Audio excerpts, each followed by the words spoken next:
ब्रह्मसूत्रम। ब्रह्मसूत्र ग्रंथ में page number 555 और 555 पेज के ऊपर से 2 नंबर की पंक्ति है। सूत्र आ रहा है 10 नंबर का। इस सूत्र का उच्चारण करते हैं। विप्रतिषेधाच्चा समंजसम। विप्रतिषेधाच्चा समंजसम। 2:2:10।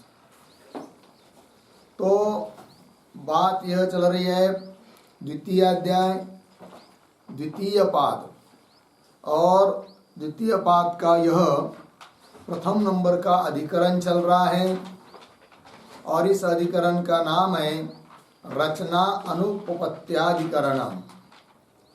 और इस अधिकरण का विचार विषय है सांख्य सिद्धांत। अर्थात सांख्य लोगों ने जगत के प्रति प्रधान को कारण माना है, और वह प्रधान अचेतन है और स्वतंत्र है। इस प्रकार का जो सांख्याचार्यों का सिद्धांत है, वह सिद्धांत प्रमाण मूलक है या भ्रम मूलक है, इस बात का निर्णय करने के लिए इस अधिकरण की प्रवृत्ति हुई है। जबकि सांख्याचार्यों का कहना है जगत के प्रति कारण प्रधान है, और उनका खंडन कर दिया सिद्धांतियों ने बहुत हेतु और युक्तियों के द्वारा। और भी इस अधिकरण के इस अंतिम सूत्र के द्वारा उसी बात को बताया जा रहा है कि सांख्य सिद्धांत असमंजस है, अर्थात असंगत है, बराबर नहीं है, कुल मिलाकर भ्रम मूलक है। अतः मुमुक्षु को उस सांख्य शास्त्र की उपेक्षा ही करनी चाहिए, उसका अनुकरण नहीं करना चाहिए, ये सिद्धांतियों का अभिप्राय है। तो चलिए यह जो सूत्र है, इस सूत्र के बारे में थोड़ा लिख लेते, सूत्र का अर्थ वगैरह लिखते हैं। सूत्रावतरणम।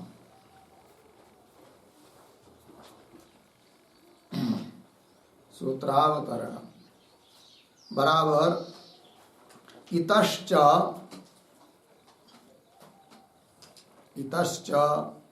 सांख्यमतम असंगतम।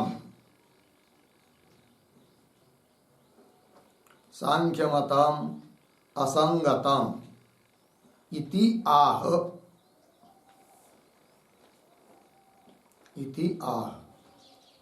ठीक।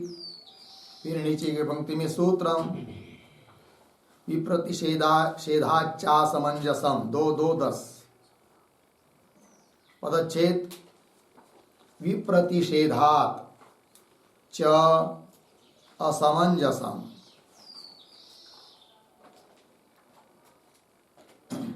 नीचे की पंक्ति में पदार्थोक्ति प्रतीक है च बराबर अपि। अर्धविराम। पुनः प्रतीक विप्रतिषेधात्। विप्रतिषेधात् बराबर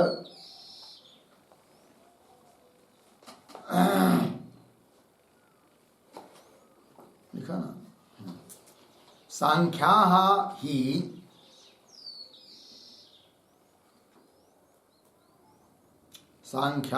ही क्वचित् महतः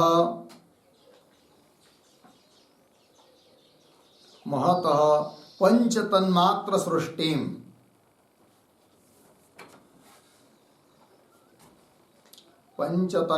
सृष्टिं प्रतिजानन्ति।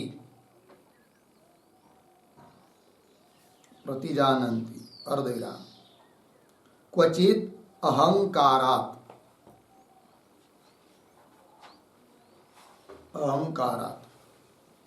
पूर्णविराम। क्वचित् दशेन्द्रियाणि।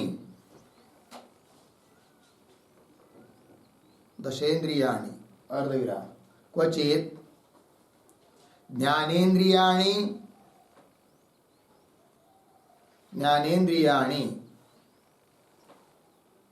त्वगिंद्रिये अंतर्भाव्य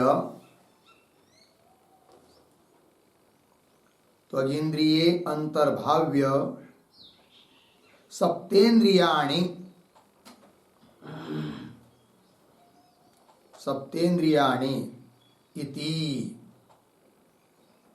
इति विप्रतिषेधात्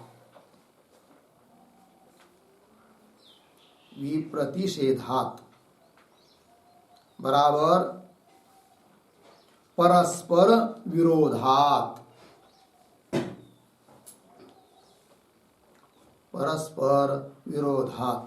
पूर्ण विराम।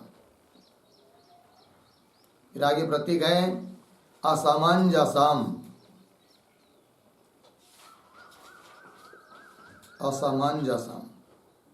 बराबर सांख्य मतम असंगतम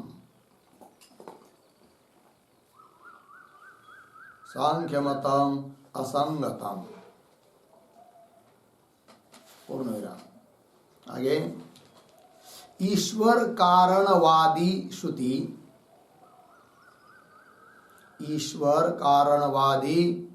श्रुति स्मृत्यादि विरोधः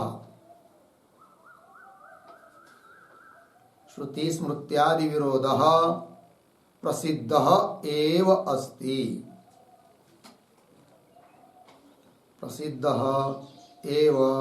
अस्ति पूर्ण विराम। अतः सांख्य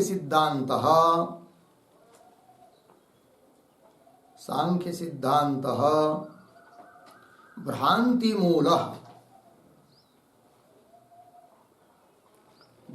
मूलः इति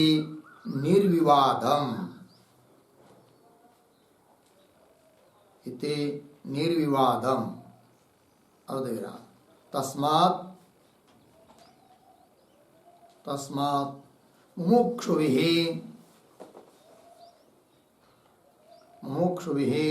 उपेक्षणीयः एव भवति।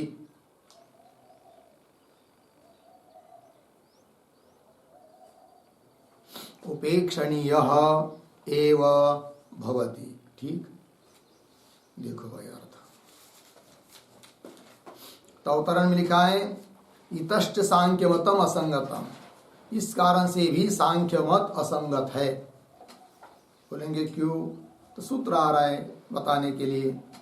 विप्रतिषेधात हेतु दे दिया, और असमंजस मतलब असंगत है। क्यों? विप्रतिषेध होने से, अर्थात परस्पर उनमें विरुद्ध बात बताई है। ये बात कैसी, उसका स्पष्टीकरण पदार्थोक्ति में हो रहा है। च का अर्थ कर दिया अपि मतलब इस कारण से भी सांख्य मत असंगत है। सांख्य मत असंगत है, भ्रांति मूलक है।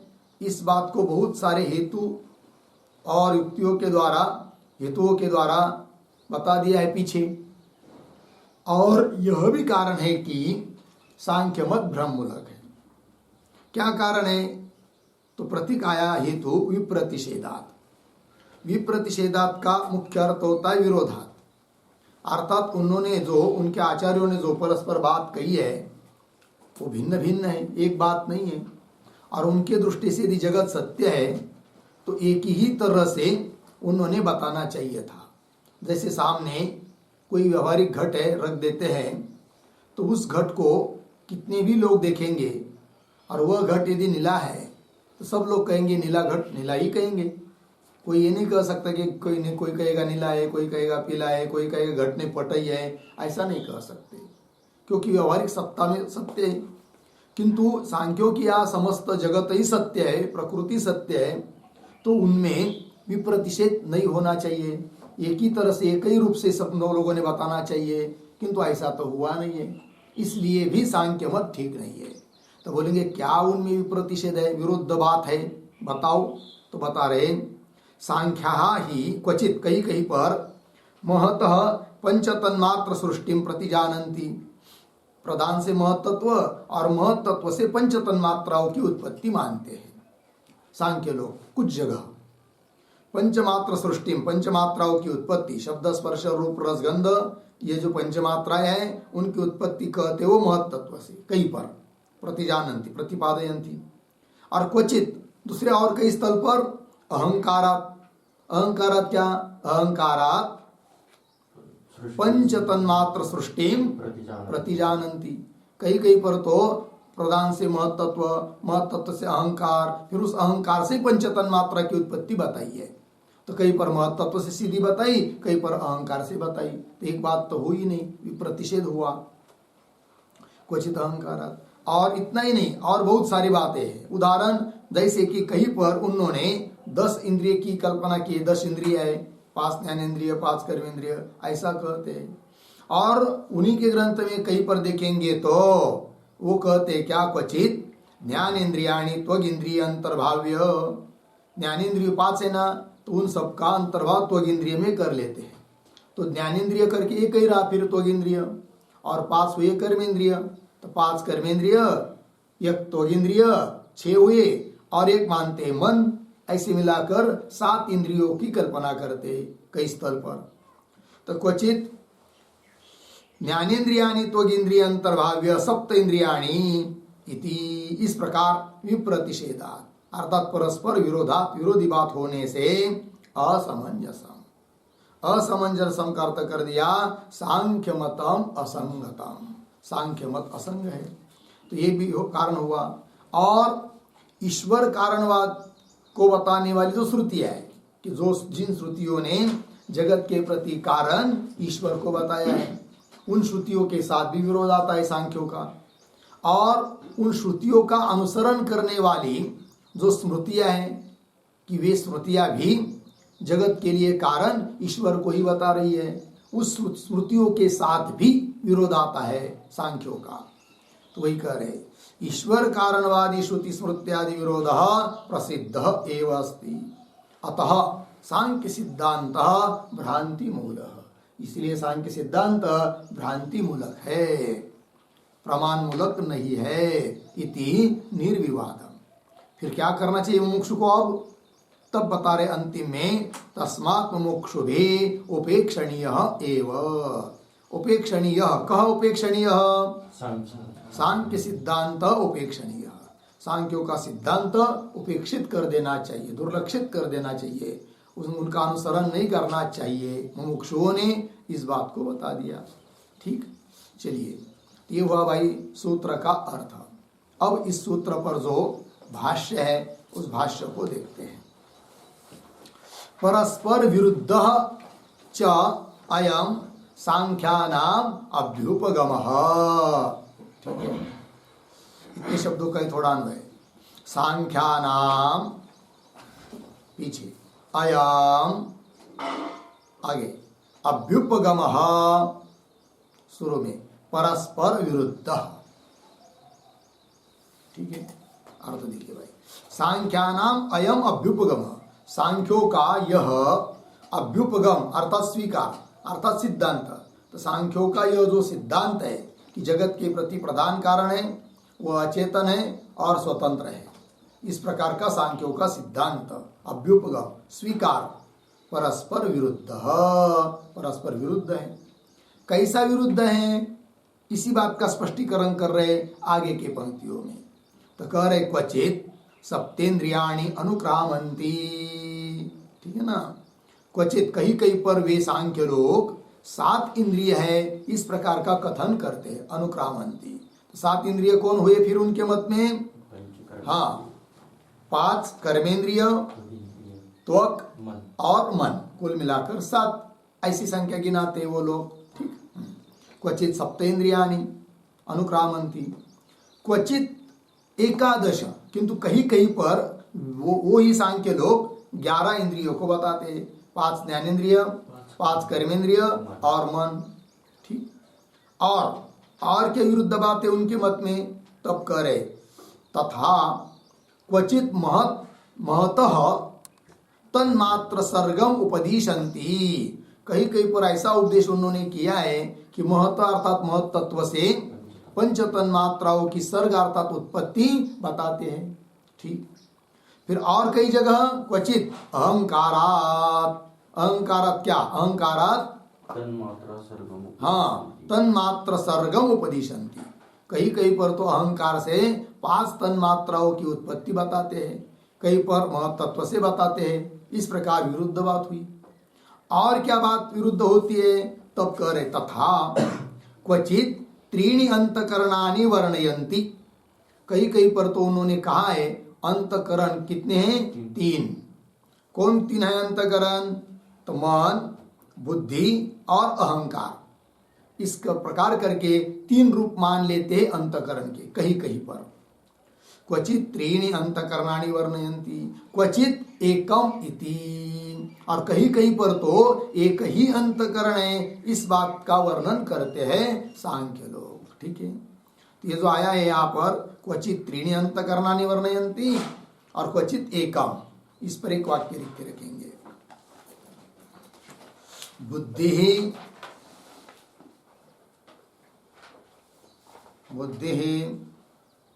अहंकारः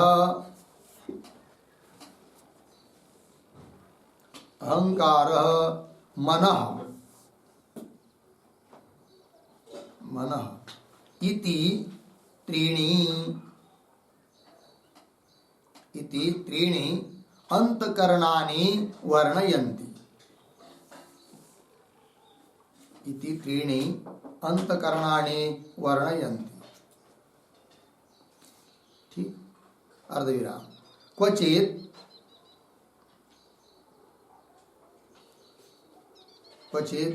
बुद्धि एव इति एकम अंतकरणम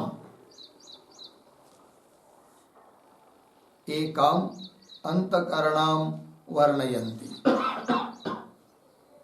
ठीक है, देखो भाई अर्थ। कहीं पर 3 अंतकरण कहते हैं, मन बुद्धि मन, अहंकार बुद्धि मन जैसा भी हो। और कहीं कहीं पर एक ही बोलते हैं अर्थात केवल बुद्धि। इस प्रकार आगे चलिए। प्रसिद्ध एव तु श्रुत्या ईश्वर कारणवादिन्या विरोधः तद अनुवर्तिन्या च स्मृत्या। ठीक है, अब ये जो प्रसिद्ध से लेकर अंतिम स्मृत्या तक पंक्ति पढ़ा है, उसमें शब्दों का थोड़ा अन्वय करते हैं।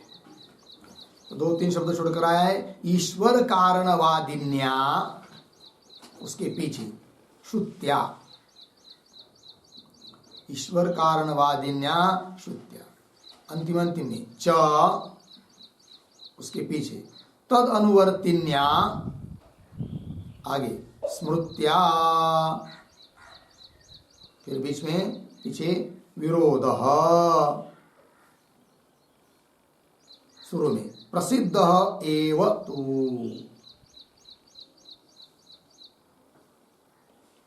ठीक है, चलिए भाई।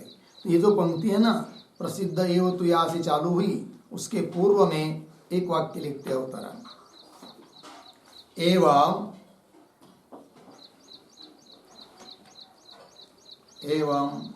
पूर्वापर विरोधात्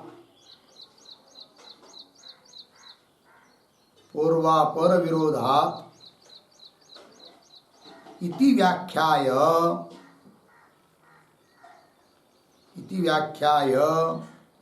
श्रुति स्मृति विप्रतिषेधाच्च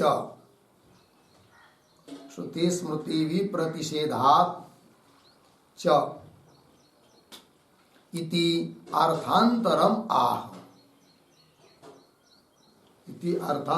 आह प्रसिद्ध इति। ठीक है, देखो भाई अर्थ। एवं इस प्रकार पूर्वापर विरोध इति व्याख्याय, परस्पर में विरोध है, पूर्वापर विरोध है। सांख्य शास्त्र में कई पर ये बताया, कई पर ये बताया। तो पूर्वापर विरोध को बताकर उसकी व्याख्या करके फिर अब श्रुति स्मृति विप्रतिषेधात्, श्रुति और स्मृति के साथ भी विरोध होता है सांख्यों का, इस अर्थांतर को बता रहे हैं प्रसिद्ध इत्यादि पंक्ति के द्वारा। अर्थ देखिए, ईश्वर कारणवादिन्या श्रुत्या, ईश्वर ही जगत का कारण है, इस बात को बताने वाली श्रुति, और तद अनुवर्तिन्या स्मृत्या, उसी श्रुति का अनुसरण करने वाली जो स्मृति है उन स्मृतियों के साथ भी क्या विरोध प्रसिद्ध एवं, श्रुति स्मृति के साथ तो विरोध है सांख्यों का, यह बात तो प्रसिद्ध है और पीछे इस बात को बहुत बार बताया भी है। ठीक, चलिए आगे। तस्मात् अपि असमंजसम सांख्यानां दर्शनम इति। ठीक है, थोड़ा अन्वय। तस्मात् अपि,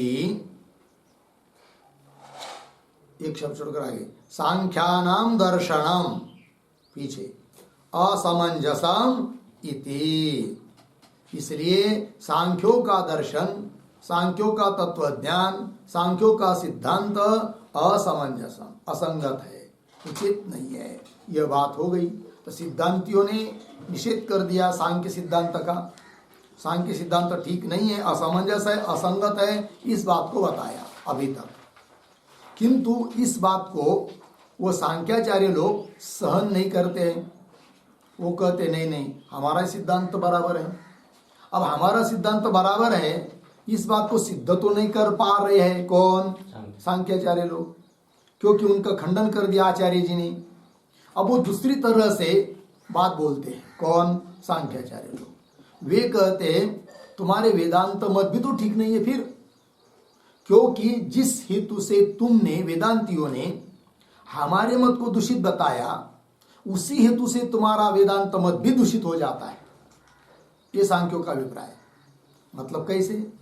तो वो कहता है सांख्य कि जैसे हमारे मत में तुमने कह दिया कई परे बातें, कई परे पादे, परस्पर पूर्वापर विरोध है, इस प्रकार बताया, किंतु तुम्हारा जो औपनिषदिक शास्त्र है उसमें भी तो कहा एक वाक्यता है, कई पर कुछ कहा है, कई पर कुछ कहा है, परस्पर विरोध है, तो तुम और हम तो सार की एक जैसी हो गए, ऐसा बोलना चाहता है कौन? सांख्य। तो वही कह रहा है अत्र आह। तो ये जो अत्र आह इत्यादि ग्रंथ चालू हो रहा है उसके ऊपर लिखिए आक्षेप। अब सांख्याचार्य लोग आक्षेप कर रहे हैं।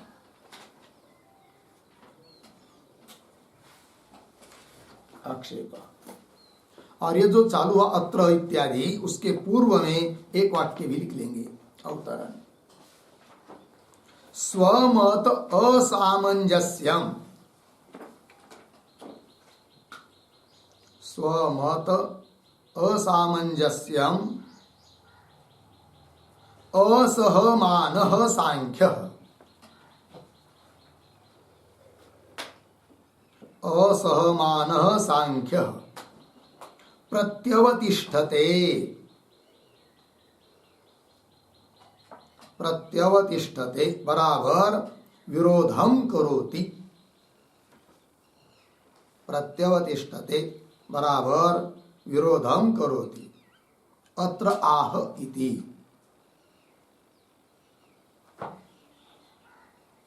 ठीक है, देखो भाई, तो स्वमत असामंजस्यम, अपना मत, सांख्यों का मत असंगत है, इस बात को ऊपर बताया, किंतु उस बात को सहन नहीं कर पा रहा है कौन? सांख्य।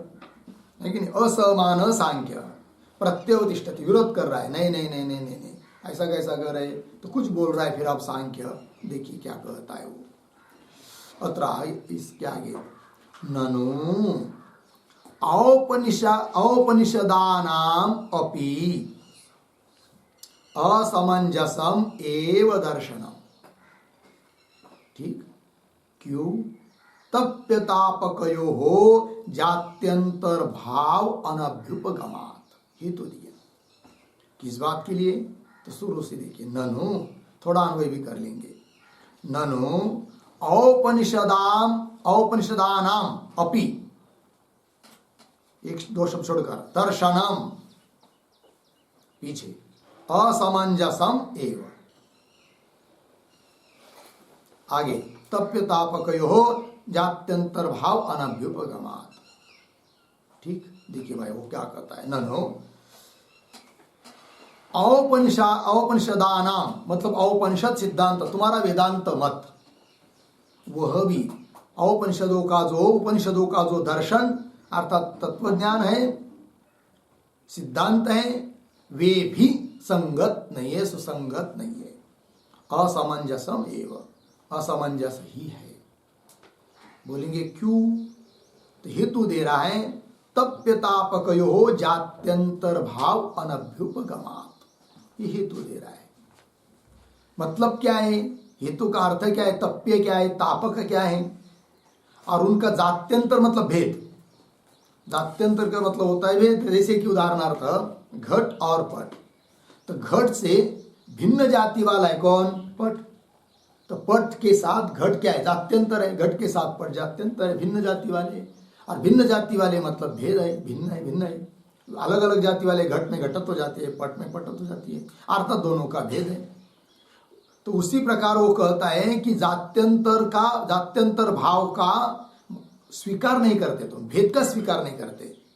सांख्य बोल रहा है वेदांतियों को, तुम भेद को मानते नहीं, जबकि मानना चाहिए। बोलेंगे किसमें? तप्य तापकयो, तप्य और तापक इन दोनों में जात्यंतर भाव अनभ्युपगमात्, भेद का अस्वीकार होने के कारण तुम्हारा औपनिषदीय दर्शन भी ठीक नहीं है। तो ये जो हेतु आया है ना, तप्य तापकयो इत्यादि, उसका अर्थ थोड़ा सा लिख लेते, एक वाक्य लिख लेते, उस पर टिप्पणी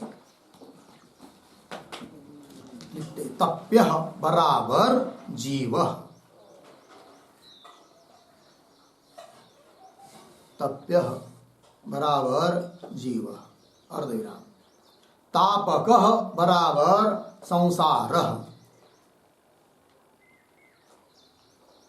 तापक बराबर संसार, अर्धविराम। तयोः जात्यंतर भाव,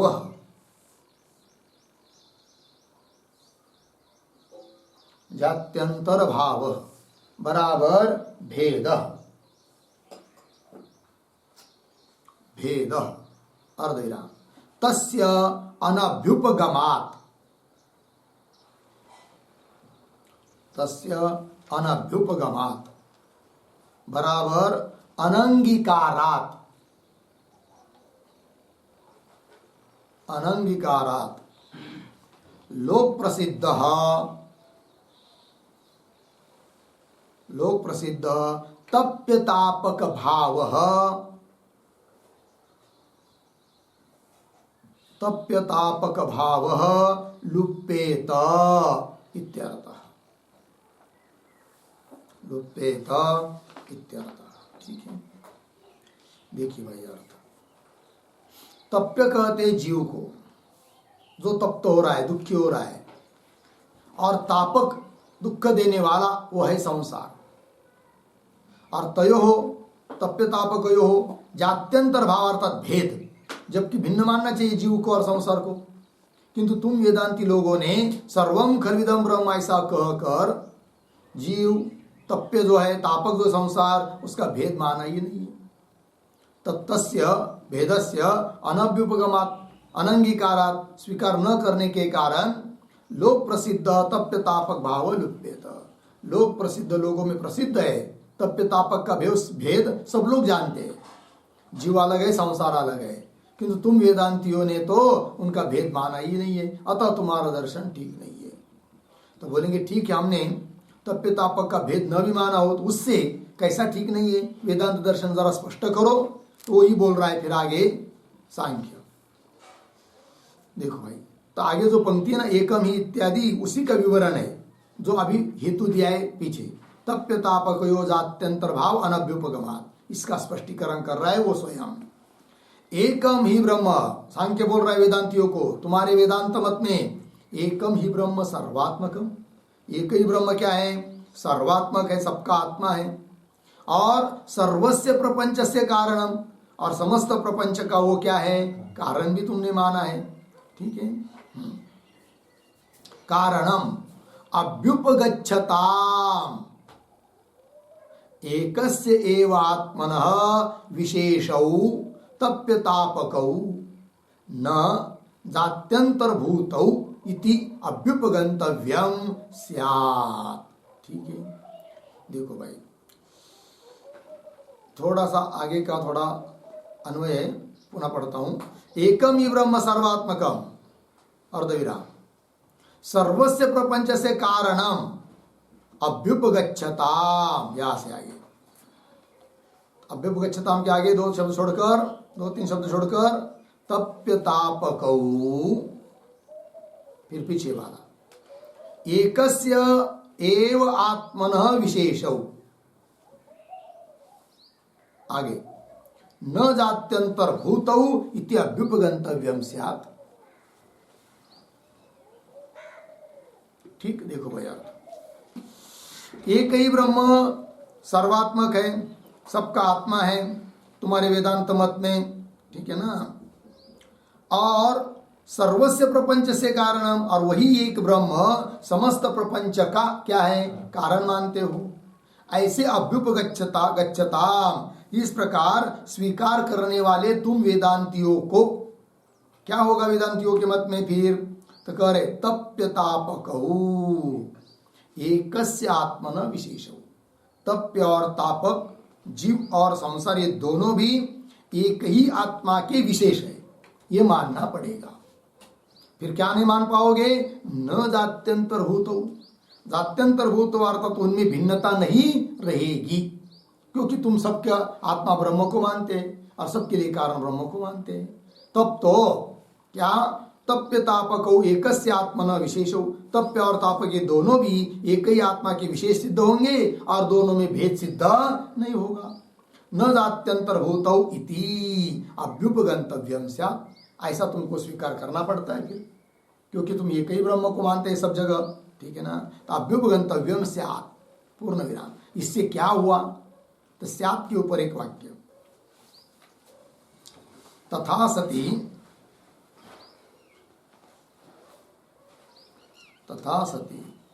भेद व्यवहार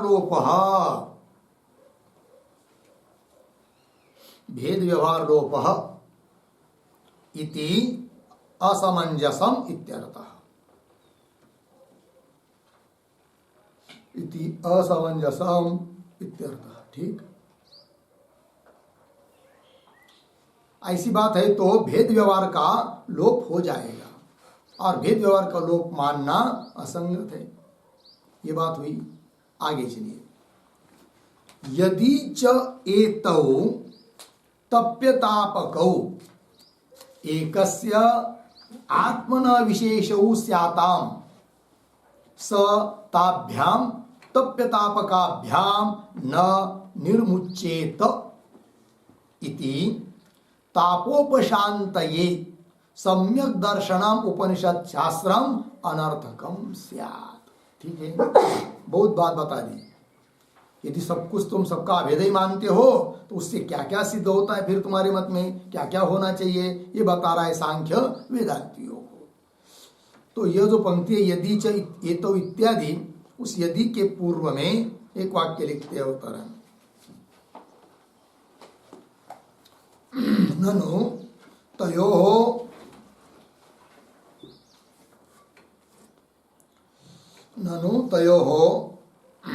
उपादानैक्ये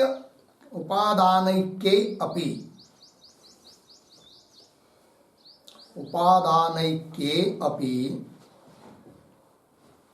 मिथो भेदः अस्ति एव, मिथो भेदः अस्ति एव, अर्धविराम, यथा एकवन्यात्मकयोः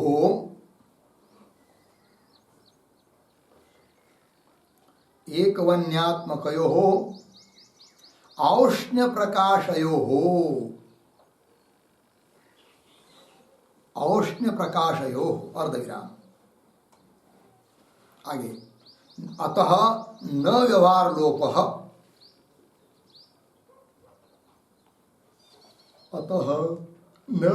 लोपः, इति आशंक्य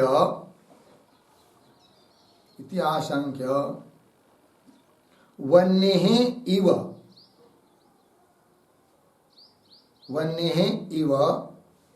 ताभ्याम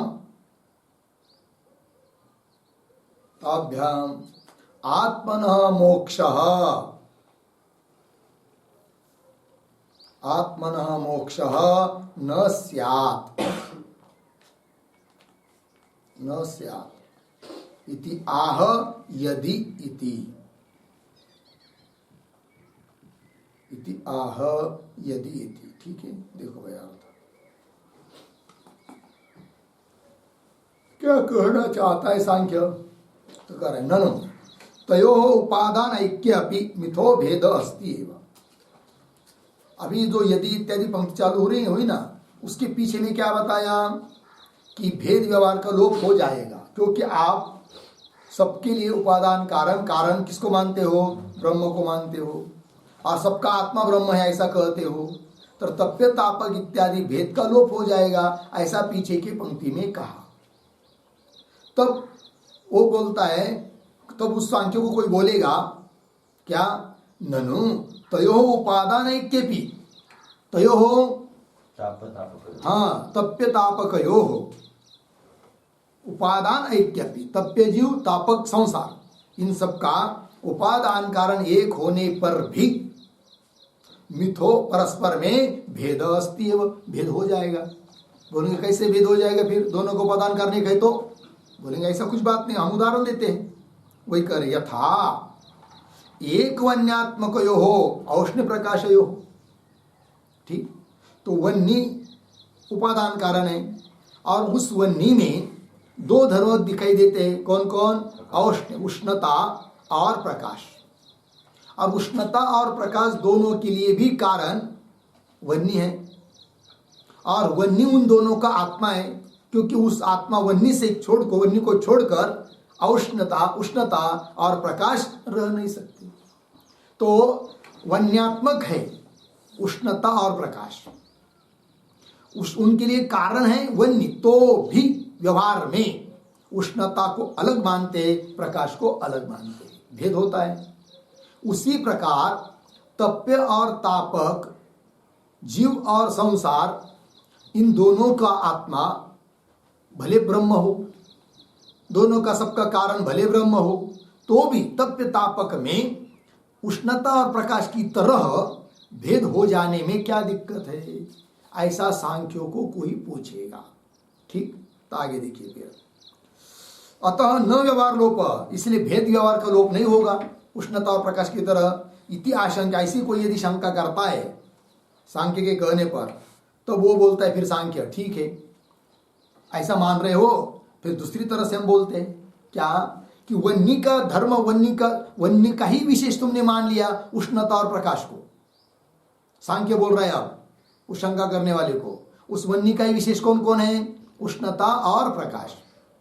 अब कुछ भी प्रयत्न करोगे आप तो उस वन्नी से उस उष्णता को और प्रकाश को अलग कर सकते हैं क्या?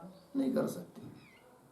उसी प्रकार तुमने क्या कहा अभी अभी कि तप्य और तापक, सांख्य बोल रहा है वेदांत आदियों को, तो तप्य तापक इनका उपादान कारण एक है ब्रह्म, तो भी इनमें भेद है। ठीक है, मान लो भेद, किंतु उनका उपादान कारण और उनका आत्मा ब्रह्म ही होने के कारण तो वो ब्रह्म के वो विशेष दो हो गए तप्य और तापक। जैसे वन्नी के ही विशेष दो हो गए औष्ण और प्रकाश, उस प्रकार ब्रह्म के वो दो विशेष हो गए कौन? तप्य तापक। इसका मतलब जैसा जिस प्रकार वन्नी से उष्णता और प्रकाश को अलग कर नहीं सकते, उस प्रकार ब्रह्म से भी अलग नहीं हो पाएंगे कौन? तप्य और तापक। अर्थात संसार का कभी निवृत्ति होगी ही नहीं, जीव भाव की कभी निवृत्ति होगी ही नहीं। और यदि निवृत्ति नहीं होगी तो तुम्हारा वेदांत शास्त्र यही बात बताता है। क्या बताता है? उनका बात बताता है, उनका निवृत्ति बताता है। फिर वो सब शास्त्र तुम्हारा व्यर्थ हो जाएगा, क्योंकि निवृत्ति होगी ही नहीं, तो निवृत्ति को बताने वाला शास्त्र व्यर्थ हो जाएगा। कौन कह रहा है? सांख्य कह रहा है। लगभग लगा ना कितना बढ़िया से पकड़ लिया सांख्यों ने। तो वन्य इव ताभ्याम आत्मन मोक्ष न स्यात्, ताभ्याम तप्य तापकाभ्याम आत्मन मोक्ष न स्यात्। उदाहरण औष्ण्य प्रकाशाभ्याम वन्य मोक्ष न भवति तथा। ये हुआ ना उत्तरनिका में। अब चलिए भाष्य की पंक्ति। यदि च एतौ तप्य तापकौ, सांख्य बोल रहा है यदि यह दोनों तप्य और तापक दोनों एकस्य आत्मना विशेषौ, एक ही आत्मा के एक ही ब्रह्म के दो क्या है? विशेष है, विशेष रूप है। एक ही ब्रह्म के दो विशेष रूप है। तो विशेषौ स्याताम यदि है तो तब सह सह सह आत्मा, सह से क्या लेंगे? आत्मा। सह ताभ्याम, ताभ्याम हाँ तप्य तापकाभ्याम आया है आगे। ताभ्याम तप्य तापकाभ्याम न निर्मुच्येत, न निर्मुच्येत, निर्मुच्येत इसका कर्ता कौन है? आत्मा। हाँ सह मतलब आत्मा न निर्मुच्येत, निर्मुक्त नहीं होगा, उससे अलग नहीं होगा, हमेशा चिपका ही रहेगा। ठीक है ना? तो सह ताभ्याम तप्य तापकाभ्याम न निर्मुच्येत इति। क्यों अलग नहीं होगा भाई? तो निर्मुच्येत इसके ऊपर बहुत छोटा एक वाक्य लिखिए। स्वाभाविकस्य उच्छेद असंभवात्, स्वाभाविकस्य उच्छेद असंभवात् इत्यर्थः। ठीक, देखो भाई, जो स्वाभाविक होता है उसका उच्छेद नहीं हो सकता, नाश नहीं हो सकता, है कि नहीं? जो चीज वस्तु स्वाभाविक, जैसे वन्नी का स्वाभाविक है औष्णता और प्रकाश, अतः उसका बाद नाश हो ही नहीं सकता।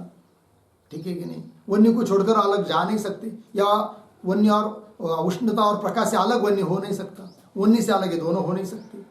उसी प्रकार यदि ये दोनों तप्य और तापक आत्मा के स्वाभाविक है, तो उनसे, आत्मा से ये दोनों कभी भी अलग नहीं होंगे। वही कह रहे न निर्मुच्येत इति। ऐसा होने के कारण फिर क्या होगा? ताप उपशांतये, है कि नहीं? ताप, तप्य तापक इनके संबंधी रहने वाला जो ताप, क्योंकि तप्य जीव है वो उसमें ताप है, दुख है, और संसार तापक है कि नहीं? तो ताप उपशांतये, ताप को शांत करने के लिए, निवृत्त करने के लिए सम्यक दर्शनम उपदिशत। सम्यक दर्शन मतलब तत्व ज्ञान का उपदिशत, उपदेश करता हुआ शास्त्र, तुम्हारा वेदांत शास्त्र, औपनिषद शास्त्र अनर्थकम स्यात्, व्यर्थ हो जाएगा। क्योंकि कितना भी उपदेश करेगा वो तुम्हारा शास्त्र, तो क्या ताप की शांति होगी ही नहीं। क्यों नहीं होगी? वो तप्य तापक उसके क्या है? स्वाभाविक धर्म है, और जो जिसका स्वाभाविक होता है उससे वो अलग होता नहीं है। अतः तुम्हारा शास्त्र व्यर्थ हो जाता है। क्या तुम हमारे शास्त्रों को नाम रखते हो? तुम्हारा शास्त्र कहा ठीक है? कौन बोल रहा है? सांख्य। ठीक है भाई, देखो कैसा पकड़ते एक दूसरे को। फिर आगे कह रहा है उदाहरण देकर, न ही औष्ण्य प्रकाश धर्मकस्य प्रदीपस्य तदवस्थस्य एव ताभ्याम निर्मोक्षः उपपद्यते, है कि नहीं? तो वाक्य के आरंभ का जो न है उसका अन्वय उपपद्यते के साथ, बाकी सब ठीक है। इसी बात को उदाहरण से बता रहा है फिर सांख्य। तो क्या कह रहा है देखिए भाई, ही औष्ण्य प्रकाश धर्मकस्य प्रदीपस्य, प्रदीप दीप दिया, और उसके दो धर्म है, औष्ण्य मतलब उष्णता और दूसरा धर्म है प्रकाश। तो इन धर्म वाला जो प्रदीप है वह क्या? तदवस्था से तत्स्वरूप है वो, है कि नहीं? तदवस्था से एव, ऐसा तत्स्वरूप होने के कारण, उष्ण और प्रकाश स्वरूप होने के कारण, ताभ्याम, ताभ्याम औष्ण्य प्रकाश, बराबर है, औष्ण्य प्रकाशाभ्याम, उष्णता और प्रकाश से निर्मोक्षः न उपपद्यते। वह दीपक, दिया, उष्णता और प्रकाश से निर्मोक्ष, अलग, दूर नहीं हो सकता है। न उपपद्यते, उपपन्न नहीं होता है कि नहीं? उसी प्रकार तुम्हारे आत्मा के ये दो विशेष होने के कारण उसका स्वरूप है वो तप्य तापक, क्योंकि ब्रह्म से अतिरिक्त तुम्हारे मत में कुछ है ही नहीं है। तप्य तापक भी ब्रह्म है, उनका उपादान कारण भी ब्रह्म है, उनका आत्मा ब्रह्म है, अतः उनसे अलग हो ही नहीं पाएंगे फिर तप्य तापक। तब तो तुम्हारा शास्त्र व्यर्थ हो जाता है। ये सिद्ध कर दिया सांख्यों ने। ठीक, आगे चलिए। अब कदाचित सांख्य को कोई बोलेगा, अरे भाई सांख्य ऐसा क्या बोल रहे तुमने दृष्टांत दिया अग्नि का और उसका उष्णता और प्रकाश का, हम भी ऐसा दृष्टांत देंगे क्या कि उपादान कारण और कार्य है, तो भी उस कारण से कार्य अलग होता हुआ देखने को मिल रहा है। उदाहरण देंगे हम, ऐसा कोई कहेगा सांख्य को, तब उसका उत्तर दे रहा है योपी इत्यादि पंक्ति से सांख्य। लेकिन क्या कहेगा सांख्य को कोई जिसका उत्तर योपी इत्यादि पंक्ति से दे रहा है वो, तो ये समझने के लिए योपी इत्यादि जो पंक्ति है उसके पूर्व में एक वाक्य लिखते अवतरण, ननु ननु वीचादीनां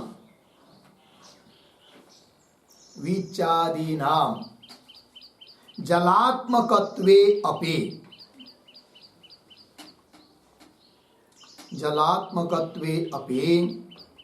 कदाचित्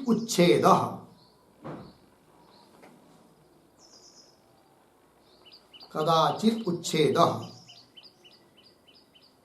जले स्थिते एव दृश्यते। जले स्थिते एव दृश्यते पूर्ण विराम। तथा ब्रह्मात्मकस्य संसारोच्छेदः भविष्यति।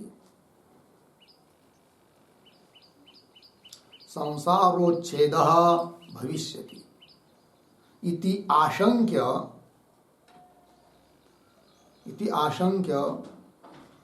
दृष्टान्तासिद्धिम् आह योपि इति।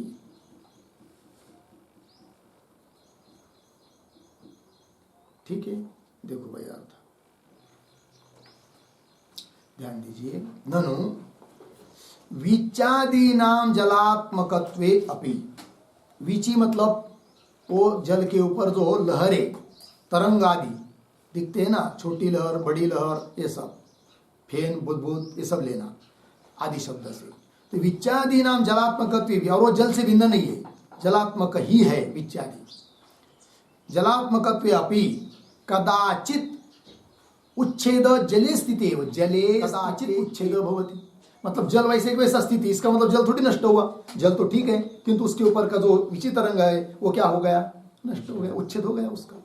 ठीक है ना, जल स्वरूप होने पर भी, तो जैसे तुमने अग्नि का दृष्टांत दिया उसके विपरीत दृष्टांत हमने दिया थे। तो जैसे जल के रहते हुए भी जल का कार्य विचित्र तरंग आदि का उच्छेद हो जाता है, उसी प्रकार उसी प्रकार ब्रह्म में प्रतीत होने वाले जो तप्य तापक आदि है उनका भी उच्छेद ब्रह्म के रहते ही हो जाएगा, अर्थात ब्रह्म से अलग वो हो जाएंगे, ताप की शांति हो जाएगी, अतः हमारा शास्त्र व्यर्थ नहीं है, ऐसा कोई कहेगा सांख्यों को।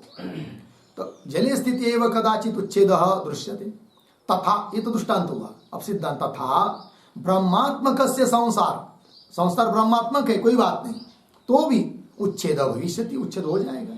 इति आशंक्य, ऐसी शंका करेगा कोई सांख्यों के ऊपर, तब वो बोलता है सांख्य क्या, दृष्टांत असिद्धि, तुमने जो जल का दृष्टांत दिया ना वो दृष्टांत ही गलत है। जिस दृष्टांत के बल पर तुम सिद्ध कर रहे हो क्या, हाँ, कि ब्रह्मात्मक संसार होने पर भी उसका उच्छेद हो जाएगा, तब शास्त्र व्यर्थ नहीं होगा, उपनिषद शास्त्र। ये जो तुम सिद्ध कर रहे हो जिस दृष्टांत के आधार पर, वो दृष्टांत ही तुम्हारा गलत है, ऐसा बोल रहा है कौन, सांख्य। यह अपि इत्यादि पंक्ति के द्वारा, तो पंक्ति को देखिए, यह अपि जल तरंग विची फेनादि उपन्यास तत्रापि जलात्मन एकस्य विच्चादयः विशेषाः आविर्भाव तिरोभाव रूपेण नित्याः एव इति समानः जलात्मनः विच्चादिभिः अनिर्मोक्षः। ठीक है जी, देखो भाई अर्थ। तो दो चार शब्द के बाद आगे के शब्दों का थोड़ा अन्वय भी करना है, अन्वय कर लेंगे। शुरू से पढ़ता हूं। यह अपि जल तरंग विचि फेनादि उपन्यास, आगे तत्रापि, एक शब्द छोड़कर आगे एकस्य, पीछे जलात्मनः, आगे विच्चादयः विशेषाः, आविर्भाव तिरोभाव रूपेण नित्याः एव इति। यहां तक हुआ। फिर एक शब्द छोड़कर आगे जलात्मनः विच्चादिभिः अनिर्मोक्षः, पीछे समानः। ठीक है, देखो भाई अर्थ। यह अपि जल तरंग विचि फेनादि उपन्यास, सांख्य बोल रहा है कि जो भी तुम लोग जल तरंग विचि फेन बुद्बुद इत्यादि का उपन्यास करते हो, अर्थात उसका दृष्टांत देकर बताने का प्रयास करते हो, क्या कि ब्रह्मात्मक संसार होने पर भी उस संसार का उच्छेद हो जाएगा। किंतु यह जो तुम्हारा दृष्टांत है जल तरंग इत्यादि को का उपन्यास है, उसको भी वह भी तुमको समझ में नहीं आया। यह कह रहा है सांख्य। कैसे? आगे तत्रापि, तत्रापि अर्थात जल तरंग दृष्टांते अपि, उस दृष्टांत में भी क्या एकस्य जलात्मनः, एक है जल और उस जलात्मक जल स्वरूप है कौन? विच्चादयः। आगे आया ना, एकस्य जलात्मन विच्चादयः, एक ही जल है किंतु उस जल स्वरूप जो विच्चादिक है विशेषाः, और वो जलादि विचि तरंगादि जो विशेष है ना, वो कैसे है जल में? आविर्भाव तिरोभाव रूपेण नित्याय। ये मत समझो तुम क्या अभी अभी तरंग दिखाई दे रहा है, अब तो नहीं दिखाई दे रहा है, तो नष्ट हुआ। नष्ट कहाँ हुआ? नष्ट नहीं हुआ, वो तिरोभूत हुआ। और जो वस्तु तिरोभूत होती है उसका मतलब नष्ट थोड़ी होती है, पुनः वो आविर्भूत हो जाती है, पुनः तिरोभूत हो जाती है, पुनः आविर्भूत हो जाती है, अर्थात वो नित्य है, अर्थात नित्य है, लेकिन वो नष्ट होती है। तो जल से उच्छेद हो ही नहीं रहा है विचित्र रंग आदि का, अभी तो वो नित्य है। ठीक है, वही कह रहे हैं आविर्भाव तिरोभाव रूपेण नित्या एव, सब वो विचित्र रंग आदि आविर्भाव तिरोभाव के रूप में नित्य ही है, नित्या एव इति। ऐसा होने के कारण जलात्मनः विच्चादि भी, जल स्वरूप ऐसे जो विच्चादि भी, विच्चादियों से तरंगादियों से अनिर्मोक्ष समान। अनिर्मोक्ष मोक्ष अभाव, अनिर्मोक्ष मतलब अलग नहीं हो पा रहे। किससे? जल से। कौन? विचित्र तरंगादि। अनिर्मोक्ष, मोक्ष होना मतलब अलग होना, अरे न अलग नहीं हो पा रहे, इतना ही आविर्भाव तिरोभाव हो रहा, इतना ही है। उसी प्रकार तुम नहीं कह पाओगे कि जल के दृष्टांत को लेकर कि ब्रह्म स्वरूप संसार होने पर भी उसका उच्छेद होगा, अर्थात उच्छेद होगा ही नहीं, है कि नहीं? ये सब दोष दिया जा रहा है वेदांत मत के ऊपर सांख्यों के द्वारा। चलिए आगे। हाँ, प्रसिद्धश्च अयम तप्यतापकयो जात्यंतर्भाव लोके। ठीक है, अब क्या बात आ रही है भाई? तो ये जो प्रसिद्ध इत्यादि पद है उसके पूर्व में एक वाक्य लिखेंगे, अवतरण। किंच, किंच भेदांगीकारे, भेदांगीकारे अपसिद्धांत, अपसिद्धांत अर्धविराम, अनंगीकारे, अनंगीकारे लोक प्रसिद्धिवाद,